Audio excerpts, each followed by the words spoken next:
अपमान। कोई व्यक्ति दूसरे का अपमान क्यों करता है? क्या आपने कभी विचार किया है?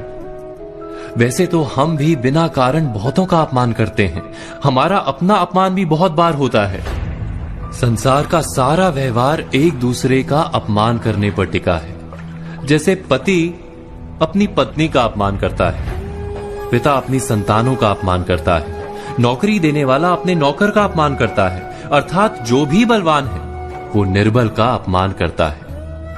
यदि हम शक्तिमान हैं तो अपमान के बदले में लड़ाई करते हैं, और यदि लड़ने की शक्ति नहीं होती तो हम अपमान सह लेते हैं, स्वयं को निर्बल और असहाय मान लेते हैं।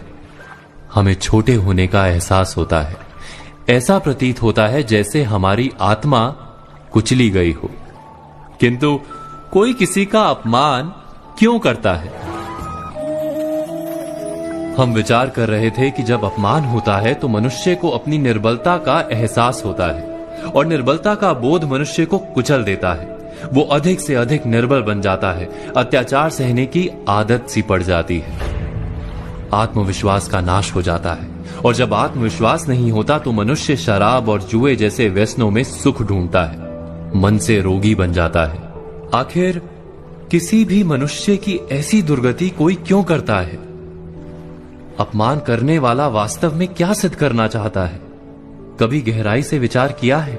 वास्तव में हम किसी का अपमान करते हैं उसकी निर्बलता सिद्ध करने के लिए, यह बताने के लिए कि हम अधिक शक्तिमान हैं। अर्थात वास्तव में अपमान करने वाला स्वयं अपने आप को शक्तिमान या बलवान सिद्ध करने का प्रयास कर रहा है। अपमान करने वाला हकीकत में अपनी शक्ति से आश्वस्त नहीं है, उसे अपनी शक्ति पर भरोसा नहीं है। दूसरों को चुनौती देकर वो अपनी शक्ति पर विश्वास प्राप्त करने की कोशिश करता है। क्या ये सच नहीं कि जब हम किसी का अपमान करते हैं तो वास्तव में इतना ही प्रकट करते हैं कि हमें अपने बल पर भरोसा नहीं? हमें ये संसार एक अविरत संघर्ष प्रतीत होता है, कभी ना रुकने वाली एक जंग सी दिखाई देती है। हम अपने निकट आने वाले सभी को प्रतिद्वंदी मानते हैं, फिर वो पति या पत्नी ही क्यों ना हो। हमें निरंतर लगता है कि हमें अपनी शक्ति सिद्ध करनी होगी, अन्यथा हमारा शोषण होगा, हम किसी के गुलाम बन जाएंगे।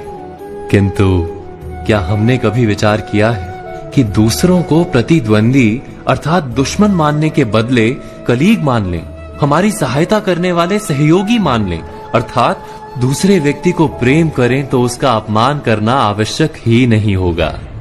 किंतु प्रेम करने के लिए आत्मविश्वास आवश्यक है। जिसे अपनी शक्ति पर विश्वास नहीं, वो प्रेम कर ही नहीं सकता।